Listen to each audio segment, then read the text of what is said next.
Em nome do Pai, do Filho e do Espírito Santo. Amém. Ave Maria, cheia de graças, o Senhor é convosco. Bendita sois vós entre as mulheres, e bendito é o fruto do vosso ventre, Jesus. Santa Maria, Mãe de Deus, rogai por nós, pecadores, agora e na hora da nossa morte. Amém. Nossa Senhora, sede da sabedoria, rogai por nós. Santo Agostinho e Santo Tomás de Aquino, rogai por nós. Em nome do Pai, do Filho e do Espírito Santo. Amém. Então, a gente estudou, eu não sei o quanto vocês se atualizaram nas aulas passadas, se vocês entraram nas gravações, estudaram, enfim, mas o fato é que a gente terminou o estudo da criação, até, a gente foi até as plantas e os vegetais, né, e os animais. Então, como a criação do homem é bem diferente. Então, essa é a última aula. E na próxima, a gente vai falar da criação do homem. Eu peguei algumas informações de um outro autor que chama Hugo de São Vitor. Ele é antes de São Tomás de Aquino. Ele é Idade Média, né? Então, é um livro bem grossão. Eu peguei só um pedacinho. E para fechar, né, encerrar é, esse. a- Na aula passada eu também falei um pouquinho dele para encerrar a questão do universo e tudo mais, porque ele tem uma forma bem diferente, né? Ainda não chega, ainda não está o tomismo, Aristóteles e Platão ainda não entraram não, Platão já entrou com Santo Agostinho, Aristóteles que ainda não entrou com Santo Tomás.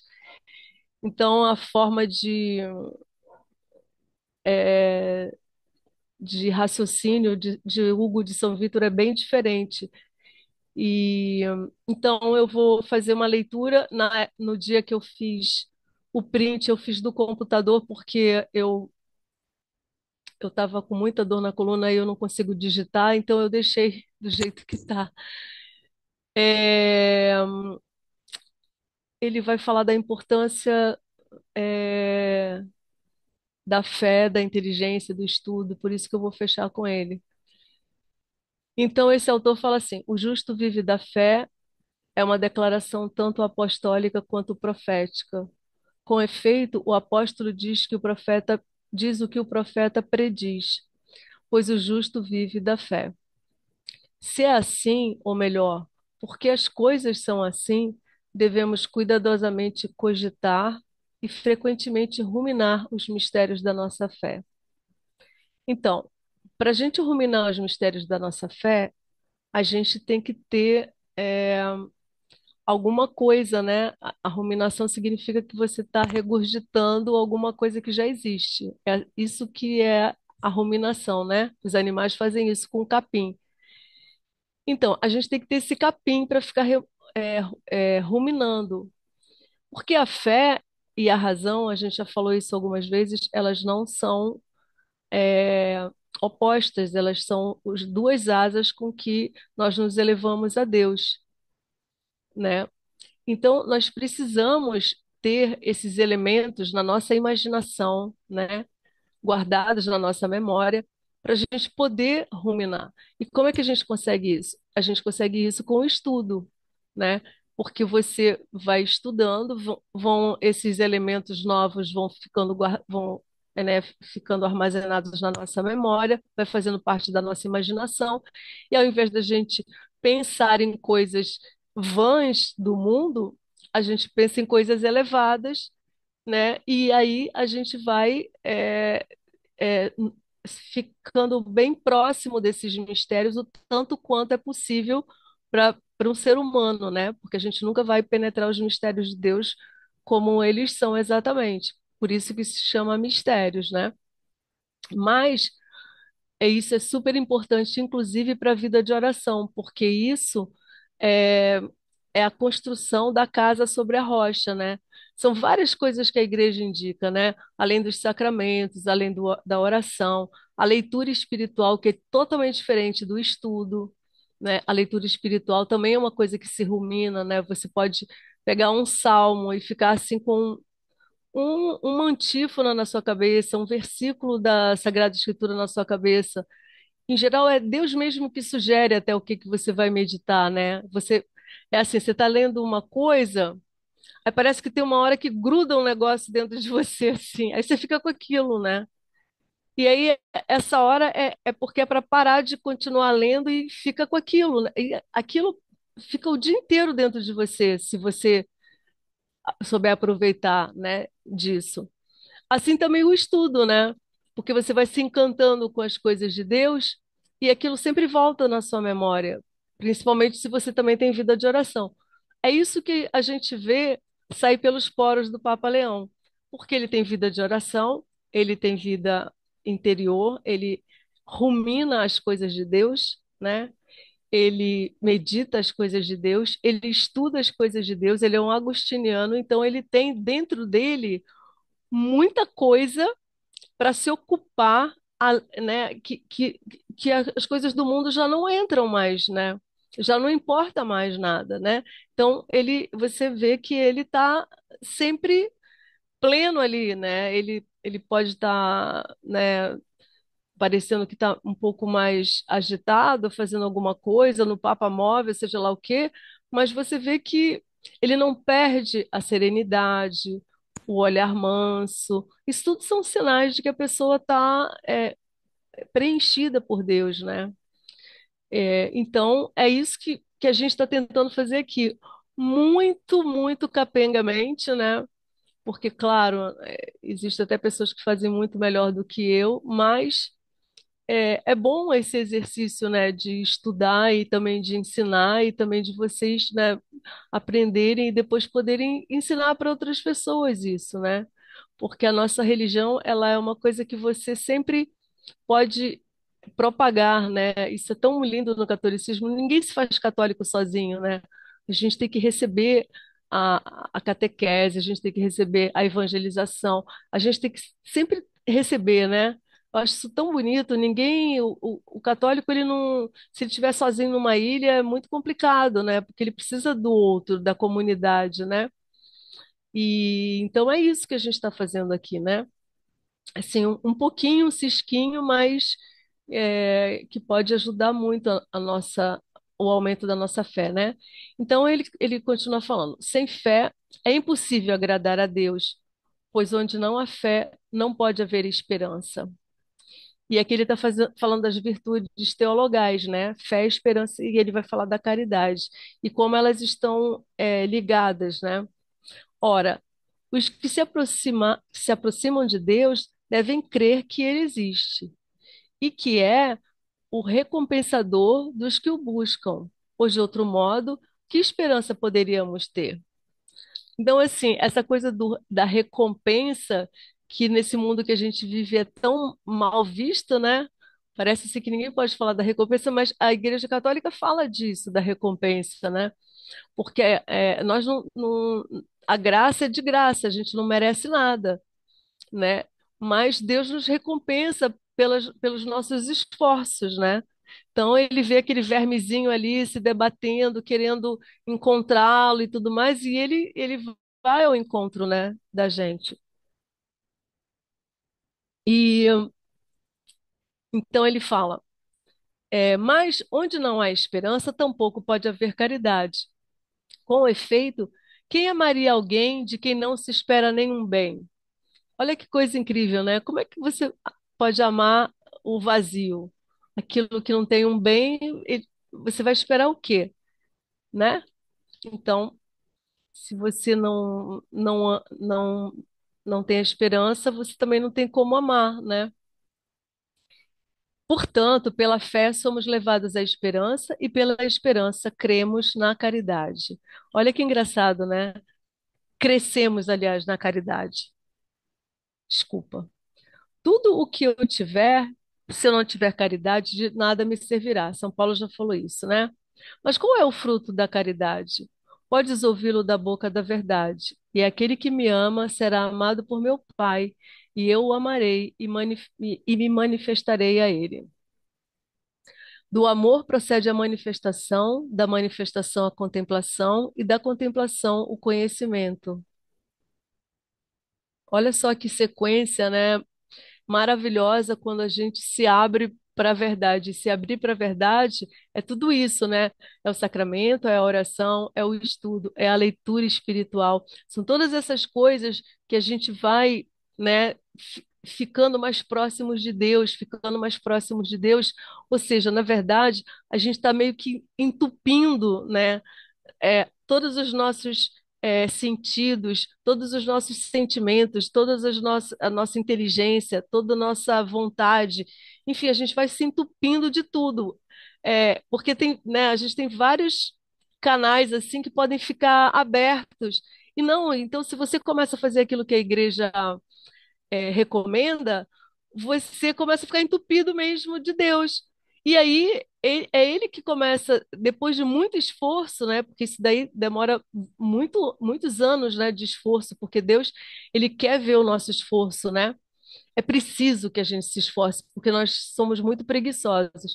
E aí ele começa depois a se manifestar isso que ele está falando. O que que é essa manifestação? Essa manifestação, por exemplo, é quando eu tenho uma coisa que é, os psicólogos chamam de insight. Eu estou assim, por exemplo, lendo alguma coisa, estou estudando alguma coisa e de repente a minha inteligência é iluminada por Deus e eu entendo aquilo de uma forma sobrenatural. Que se eu for contar para alguém essa experiência que eu tenho, que eu acabei de ter, eu nem vou conseguir colocar em palavras. Por quê? Porque eu fui tão elevada a minha inteligência que é como a experiência de São Paulo, né? Quando ele chega no terceiro céu, ele não sabe, ele chega aqui e não sabe contar o que que ele viu lá. Então, toda experiência sobrenatural, ela é difícil de transmitir. Então, essas manifestações começam a acontecer, né? Na oração também, né? A pessoa, ela está rezando, ela começa a ter recolhimentos, né? Deus é como se ele pegasse a alma e assim, botasse ela toda para dentro, né? E tirasse dela a sensibilidade das coisas que estão em volta, né? A pessoa sabe onde ela está, sabe o que está acontecendo, mas ela está tão recolhida que ela já não se importa com o que está perto dela. Então, são manifestações de Deus. Você vê, você começa a perceber claramente que Deus está fazendo algumas coisas em você que não é você que está fazendo, né? É uma coisa que Ele que está fazendo, né? Então, essa manifestação leva à contemplação. A contemplação já é um tipo de oração bem elevada, né? Porque, de novo, já é Deus que está fazendo também, né? E o conhecimento, ele está falando aqui do conhecimento sobrenatural, que é isso, né? Os mistérios, as coisas de Deus. Você já leu tanto, você já estudou tanto, você já ouviu tanto a falar aquilo, você já foi tanto na missa, o padre já falou, o outro já falou, não sei o quê, que você fica familiarizado com aquilo de tal maneira, né? Que daqui a pouco você vai ter o conhecimento sobrenatural daquilo, né? Aquilo faz um sentido muito mais amplo do que a tua inteligência naturalmente podia chegar, sabe? Então, isso é uma vida sobrenatural. Vê bem que ela não, ele está falando de uma vida sobrenatural que não é ainda aquilo que muita gente tem, que são consolações de Deus, né? Assim, é, que é diferente. Quando Deus ele está atuando nos sentidos da pessoa, para a pessoa rejeitar cada vez mais o mundo e gostar cada vez mais dele, né? Então a pessoa vai sentindo coisas e aí é sentimento mesmo, é sentimento, é uma coisa que ele faz nos sentidos mesmo. Por quê? Porque os nossos sentidos estavam muito acostumados com o mundo, então ele vai mexer nesses sentidos. Isso é uma coisa, isso é consolação. São experiências muito comuns assim, e durante muito tempo a gente tem consolações. Mas quando a alma começa a ser elevada por Deus, a pessoa começa a perceber que é bem diferente, ela começa a perceber que é diferente as coisas que estão acontecendo, sabe? Então, o que ele está ensinando aqui para gente é que se eu não tiver essa fé é, bastante concreta, porque a fé ela não é uma coisa abstrata. Ela é algo muito concreto na nossa vida, porque a fé é o que eu creio, o que eu, por exemplo, rezo no credo é a minha fé, é uma profissão de fé. Então eu tenho que saber aquilo, por isso que a gente estuda o credo. Então, creio em Deus Pai, Todo-Poderoso, Criador do céu e da terra, das coisas visíveis e invisíveis. Pronto, isso daí dá um monte de coisa para estudar, né? Ou seja, eu estou ampliando esse conhecimento. Eu estou vasculhando cada palavra que tem ali naquela profissão de fé. O que que Santo Tomás fala disso? O que que o outro não sei o que falou daquilo? Então, a fé não é uma coisa que eu simplesmente recebo passivamente. Quer dizer, eu recebi passivamente sim no batismo, mas ela precisa ser desenvolvida, senão ela fica ali, né? E ela tem que ser desenvolvida, né? Depois de um tempo. Porque, como outro dia eu ouvi de um padre, se você, por exemplo, foi fazer lá a sua catequese para receber os seus sacramentos, e você, o teu conhecimento da fé ficou só naquela aula que você teve de catequese, vai ser um problema, porque você tem que crescer na fé. Ou seja, você tem que saber mais, você tem que buscar mais, né? E é nisso que a gente vai sendo recompensado, e é nisso que Deus vai se manifestando, né? Nos levando à contemplação e da contemplação ao conhecimento, tá? Então, quando Cristo, nossa vida, aparecer, então também nós apareceremos com Ele em glória e seremos semelhantes a Ele, pois o veremos como Ele é. E aí eu preciso que a minha fé seja muito grande para eu ter essa visão muito grande também de Deus. Porque Santa Teresinha explica uma coisa muito bonitinha que é assim, ó, no céu nós todos vamos estar repletos de Deus. Tá, mas se eu aqui na Terra fiquei só com um pouquinho de Deus, ou seja, a minha caridade era n- nada. Então eu vou ser como se fosse um dedal de costura, né? Repleto de água. Mas se a minha fé aqui na Terra foi imensa, eu vou ser um balde cheio de água.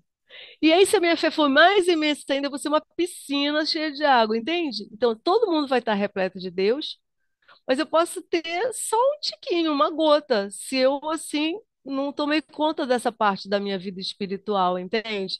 Se eu me contentei apenas assim, eu vou à missa domingo, não tem nenhum pecado mortal, eu posso comungar, não tem problema nenhum, e também eu rezo o terço, e tá bom, é isso, sabe? E não é isso. Não é isso ser católico, né? Não é isso buscar a Deus, porque buscar a Deus é muito mais do que isso, né? Então, esse autor está falando uma coisa que Santa Teresinha falou há muito pouco tempo, ó, já lá na Idade Média, todo mundo já sabe disso, né? A gente só fica ouvindo de outras maneiras. É, o veremos como ele é. Vê, pois, como e por que graus ascendemos da fé ao conhecimento divino, mediante a esperança e a caridade, e como ascendemos do conhecimento divino à vida eterna, tá? Ora, a vida eterna é esta, que te conheçam a ti como um só Deus verdadeiro e a Jesus Cristo, a quem enviaste. Portanto, a vida procede tanto da fé quanto do conhecimento. Da fé procede a vida interior, do conhecimento a vida eterna. Olha isso, gente, vida interior, que é o que o Papa Leão tem. A gente tem que ter também, senão a gente não sai do mesmo, né, do mesmo patamar, né? E o que é essa vida interior? É isso tudo. É sacramento, é oração, é estudo, é leitura espiritual, é ficar entupido de Deus, né? E aí vem o conhecimento, e o conhecimento é conhecer a Deus como Ele é, e aí isso já é a vida eterna. As- Óbvio que aqui a gente pode conhecer a Deus na fé, né? E aí, quando chegar lá, essa nossa vida da graça, ela vai resplandecer, porque lá não é mais a graça, lá é a glória. porque a glória é o resultado do que eu fiz aqui. Então, se eu me esforcei muito, se eu plantei muito, se eu, por exemplo, São Tomás de Aquino, imagina o que que é a visão beatífica de São Tomás de Aquino, de Santo Agostinho, sabe? É uma coisa esplendorosa, né? A visão beatífica de uma pessoa que só, né, sei lá, só conseguiu se salvar, né? Não buscou a vida de santidade, só fez assim, cumpriu aquele pouquinho ali e conseguiu se salvar assim, quase passou de ano, quase raspando. É claro que a vida a glória que ela vai receber é o cisco do que ela fez aqui. Tá bom, ela foi salva, ela tá lá na vida eterna, mas esse tipo de coisa é muito mesquinho para quem é católico, né? Eu dou assim essa miséria para Deus e tá bom.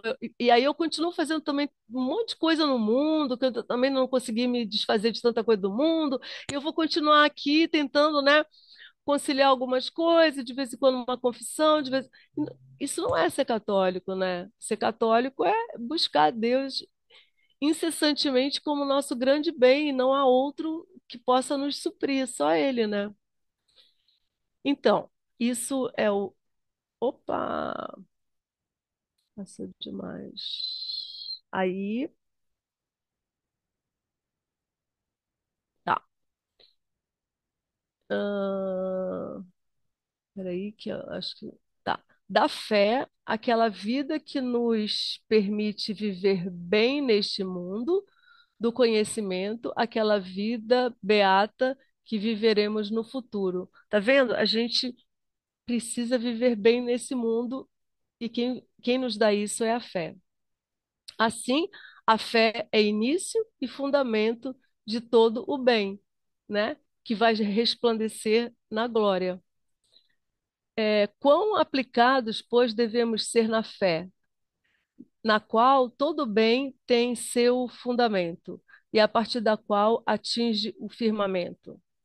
Mas assim como na fé está a incoação, peraí, que incoação eu procurei no dicionário, que eu não sabia o que que era. Incoação, ação ou conhecimento de começar, iniciar, principiar. Então, a fé está, né, no começo de todo bem, assim também no conhecimento está a consumação e a perfeição de todo bem. Sejamos, pois, elevados à perfeição e, calcando os graus da perfeição que conseguirmos, corramos da fé ao conhecimento. Tá vendo? Ele está falando aqui do esforço que a gente tem que fazer. Esforcemos-nos o quanto pudermos para inteligir o que cremos. Esse verbo inteligir que a gente usou em várias outras aulas passadas, ou seja, usar a inteligência, né? É inteligir. Usar a inteligência é inteligir. Ele está mandando aqui para a gente que a gente tem que estudar para a gente poder crer de uma forma mais profunda, né? E mais, porque assim a gente vai ter mais conhecimento e a nossa visão beatífica vai ser muito mais esplendorosa. Esforcemo-nos o quanto pudermos para inteligir o que cremos. Aqui. Lembremos quanto se esforçaram neste conhecimento, ou até que ponto chegaram os filósofos deste mundo, e que tenhamos vergonha de nos encontrar inferiores a eles neste quesito. O que ele está falando aqui é de um Aristóteles da vida, de um Platão da vida, né? Que se esforçou imensamente para buscar a sabedoria. E aí ele vem falar, tipo assim, poxa, mas eles não iriam conseguir nunca chegar onde a gente pode chegar porque eles não conheceram, né? A eles não foi revelada Deus não foi revelado a eles, né? Porque eles são anteriores à vinda de Cristo. E o que ele está falando é isso, tipo assim, como é possível a gente que já tem tudo isso, como é que a gente vai ficar abaixo de um filósofo, por exemplo, né? Como é que a gente vai ficar abaixo deles? A gente tem que ficar, tem que ter vergonha, né, de estarmos inferiores a eles. Então ele fala: o que se pode conhecer de Deus é-lhes manifesto, atesta o apóstolo, porque tendo conhecido a Deus, nós não o glorificaram como Deus. Então, eles, eles chegaram. Platão chegou muito perto de Jesus, né? Ele fala: o homem justo será um crucificado. Olha isso. Mas ele não podia saber nada, porque a fé ela nos foi revelada, então ele só chegou até aí, né? Então ele está nos admoestando assim, tipo assim, vamos correr atrás do conhecimento, né? Porque a gente pode muito mais do que eles conseguiram, né? E conheceram, portanto, conheceram, portanto, que pois dizer de nós que recebemos a tradição da fé desde o berço. O amor da verdade deve ser em nós mais forte que o amor da vaidade que havia neles. Sim, porque eles estavam, né, ainda imbuídos de outras coisas, né? Devemos ser capazes de conhecer mais do que eles, pois a fé nos dirige, a esperança nos atrai e a caridade nos impele. Que lindo isso, né? Dá para usar como lema de vida, né? A fé nos dirige, a esperança nos atrai e a caridade nos impele. Para nós, crer de Deus coisas retas e verdadeiras é pouco. Devemos, como disse, nos esforçar para inteligir o que cremos. Empenhemo-nos sempre na medida do que é lícito e possível, em compreender pela razão aquilo que cremos pela fé. Então, gente, o que a gente está fazendo aqui é isso. A gente está usando a razão, né, para nossa fé ficar robusta, né?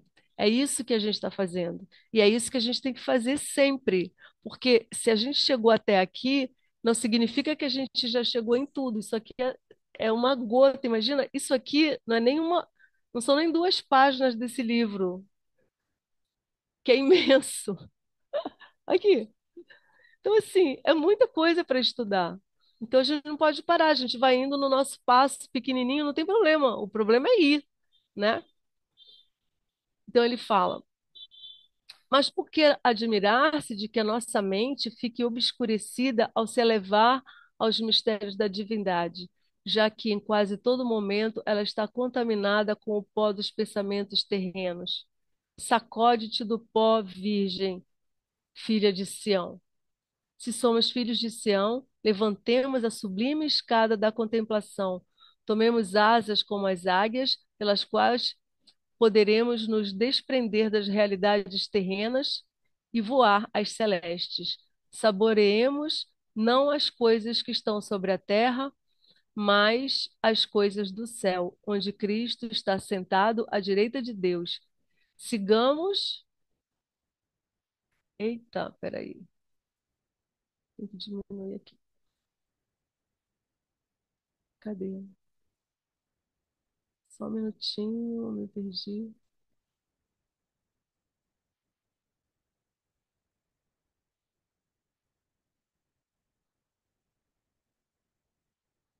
Sigamos as pegadas de Paulo, que voou até os lugares mais secretos do terceiro céu, onde ouviu mistérios que não é lícito ao homem falar. É bonito isso, né? Então, não é lícito ao homem falar, é porque ele não consegue. É quando você lê os santos, que tiveram essas experiências místicas, eles não conseguem explicar o que eles passaram, né? Muitos deles escrevem poemas, São João da Cruz, Santa Teresa d'Ávila, Santa Teresinha, mas eles não conseguem passar exatamente porque as palavras que nós falamos são para esse mundo aqui, né? Para o outro mundo é uma outra coisa, então é difícil a comunicação. Subamos seguindo nossa cabeça. Ele subiu aos céus para atiçar e atrair o nosso desejo. Cristo subiu e o Espírito de Cristo desceu. Cristo nos enviou o seu Espírito para elevar o nosso espírito após ele. Cristo subiu com o corpo, nós subimos com a mente. Olha que lindo isso, gente. A nossa razão também ela é elevada. Não é só a nossa alma, né? O nosso coração. O amor, ele se difunde em tudo, né? Inclusive na nossa mente, na nossa razão, né? Sua subida foi corpórea, mas a nossa é espiritual, porque o guia da nossa ascensão nos enviou o Espírito como condutor. senão porque queria que a nossa subida fosse espiritual. Com efeito, para que ocorra nossa ascensão corpórea futura, ele mesmo virá corporalmente na carne que ele mesmo assumiu, segundo a Escritura. Ele virá do mesmo modo que o vistes ir para o céu.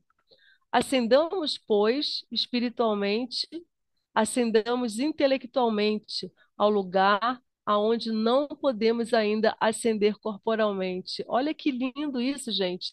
Todos os autores espirituais falam isso, que a graça, né, ela é já a semente da vida eterna, né? Então, você crescer em graça significa, né, que você já está vivendo aqui, né, esse prenúncio da vida eterna, sabe? Mas o fato é que eu escolhi exatamente essas palavras porque ele fala dessa coisa da ascensão intelectual, ou seja, estudar é uma forma de elevar a alma para Deus, né?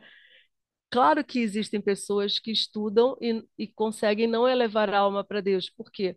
Porque elas têm um amor pequeno, mas a, o objetivo do estudo é que a gente fique encantado por Deus, né? Tão encantado por Deus que a nossa alma se eleva. Lembra, a gente estudou sobre as faculdades da alma, inteligência, memória e vontade, e que é a inteligência que move a vontade. Então, se a minha inteligência está repleta de Deus, a minha vontade vai estar elevada. Então, se eu não tiver essa conexão inteligência-vontade, eu não consigo me elevar. Então, vejam bem, esse processo do emburrecimento coletivo é uma coisa diabólica, porque quem é que conhece, quem é que nos conhece é, bem proximamente e que deseja o nosso mal? É o diabo. Ele sabe que o homem funciona assim, porque ele já tentou, já levou gente para o inferno, já aconteceu tudo isso. Então, ele consegue, né, tentar pessoas e implantar uma coisa que é dele. Então, tipo assim, cara, eu vou fazer as pessoas não terem inteligência, porque eu sei que é a inteligência que move a vontade. Aí todo mundo fica ateu, todo mundo deixa a igreja, todo mundo sai correndo. É isso, é um plano diabólico. Então, quando a gente estuda nesse nosso tempo que a gente está vivendo louco, na verdade, a gente está fazendo um ato de fé contra Satanás. Tipo assim, não, eu vou estudar, porque é a minha inteligência que move a minha vontade, eu vou fazer isso para crescer no amor de Deus. Entende? Na verdade, o estudo é um ato de fé. Eu quero, né, crer. Senhor, eu creio, mas aumenta a minha fé. Senhor, eu amo, mas aumenta o meu amor. Então, são várias coisas que a gente pode fazer. E uma delas é isso, o estudo, né? Então, eu só quero fazer o último comentário para depois a gente fazer perguntas, né? Que olha como também essa lei aqui, ela ficou totalmente achatada nesses tempos. Isso é um axioma, né? É uma lei na igreja, da igreja. É uma lei que quem ensina é o magistério da igreja. Porque nós não somos protestantes, nós não podemos ficar só na Sagrada Escritura, senão a gente não consegue saber tudo o que Deus propiciou para essas pessoas que estudaram, contemplaram, conheceram e nos transmitiram.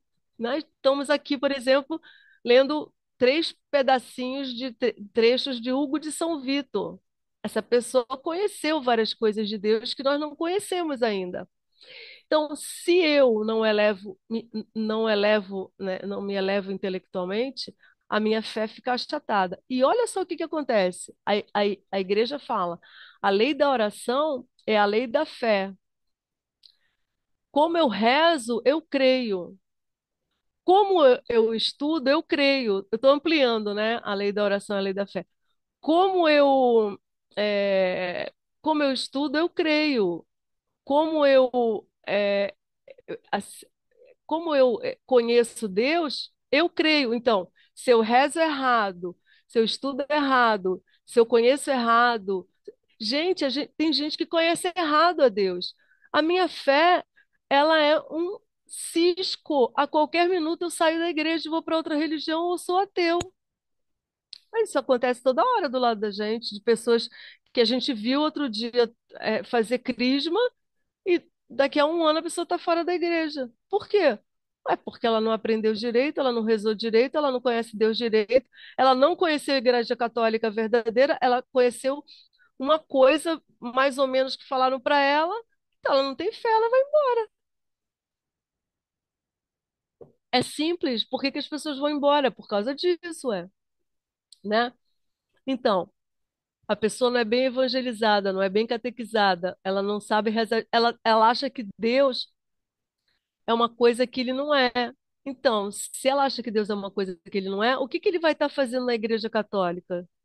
Ele não está fazendo nada, ele não entende o que que é a Igreja Católica, ele sai.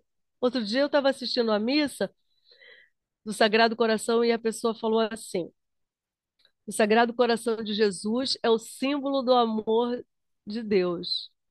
Cara, eu ouvi aquilo e eu fiquei assim, cara, não é um símbolo. Jesus está com o coração dele no céu. Ele não é um símbolo. Os santos falam que o coração de Jesus é o órgão da Santíssima Trindade. Órgão é que bate, pulsa o amor da Santíssima Trindade. Como é que você vai falar que é um símbolo?